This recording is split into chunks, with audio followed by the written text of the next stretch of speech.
Hello everyone and welcome back to my channel. Today I'll be sharing my 5-year review of this Conrad Machine Co. E-15 press. I'll also be answering a few frequently asked questions about my press and how I use it. And then at the end, if you stick around, I'm going to be sharing my regrets or things I wish I had thought about before getting this press. This video is not sponsored by Conrad or anything, and if you're considering getting this press, I will have an affiliate link in the description below. That really helps me out and helps me make more videos, helps me make more art. My press is the Conrad E-15 etching press. I got everything standard. Non-geared drive, no micro gauges. I did get all the blankets. I got the composite press bed. Oh, and the standard roller. I want to say that this review is really just from my perspective, my opinion. There's probably a lot of printmakers out there who have this press, and if anyone else wants to add their 2 cents in the comments below, please do. So I'll start off with probably the most frequently asked question that I get, and it is, should someone get the geared drive or the standard drive? I have the standard drive. I love it. I have no problems with it. I did learn on a press that had a geared drive, and personally for how I use this press, I don't really notice a difference. What I've learned about is that the gear drive is really great if you have printmaking processes that need a lot more pressure. I mainly print linocuts on this press, so I find this drive perfect for that. The next question is composite or metal printmaking bed. I got the composite bed because I really didn't see any reason to pay more for a metal bed. I see it as a budget decision and a aesthetic decision. Composite press bed, 2 thumbs up. I think it's great. Metal print bed, if you have the budget and you just want it, go for it. This next one is, did I get the micro gauges for checking the pressure? No, I didn't. It was a budget decision, and I did talk to my printmaking mentor to get her advice before I ordered this press, because the press that I learned on did have micro gauges, and my mentor basically was like, you're gonna learn the feel of your press and the pressure, so you don't really need it if it's a budget thing. If you just want it, obviously it could be useful. And she was totally right. I'm glad I trusted her, and I don't feel like I need it.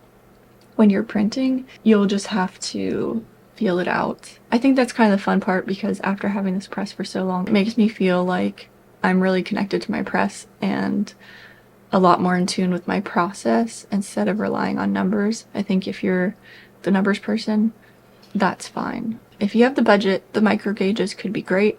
I have heard if you're working on things that need a lot more pressure, those are also recommended. Okay, this other question was kind of a random one, and the question is, how smooth is the press roller? And it's really smooth. Like, there's very slight ridges, and I assume that's so it can grab the blankets and help it roll through. The other part of this question was like, have I printed without the blankets? I've never printed without the blankets. I do strongly recommend getting all of the blankets. Some people try to save money here and do something else, but these different blankets help hold the block and the paper down, and they also help evenly distribute the pressure and make it roll underneath the roller easier. And I think they're so worth it. I learned using blankets, so I will always use the blankets. I have seen other printmakers using different things. I don't know what it is. I can't speak for anything else. I've never tried it without the blankets. I will never try it without the blankets moving forward. I do not want to lose favor with the printmaking gods for that. There are some things you just don't change, and you just don't chance it if it's working for you.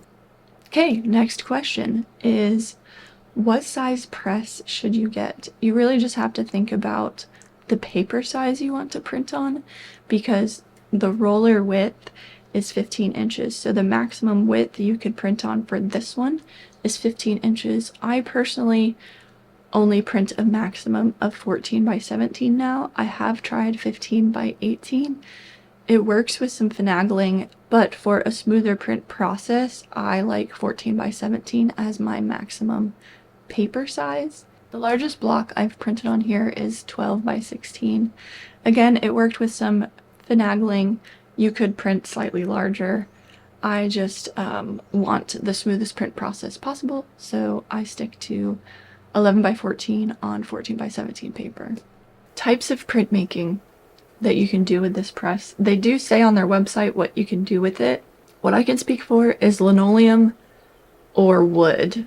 So woodcut and linocut. It does work for both. I will say linocut is a lot easier because because the block is thinner and the press can just have a lot more initial pressure on everything. I have printed a lot of woodcuts on this, and it's 1/4 inch wood. It does work, but it's a lot more hands-on because the press has to be looser. The pressure has to be looser for the wood blocks. I have to like manually push the press through. For uniformity, I've been sticking to linocut. I like printing linocuts on this press. I don't like printing woodcuts. I'm probably not gonna do any more woodcuts with this press. Next question is, what is the plastic film I'm using on my press bed for registration? I use Duralar. I believe you can get it from most art supply stores. I had a bunch left over from college, so I use it for registration. It's clear, I can mark it.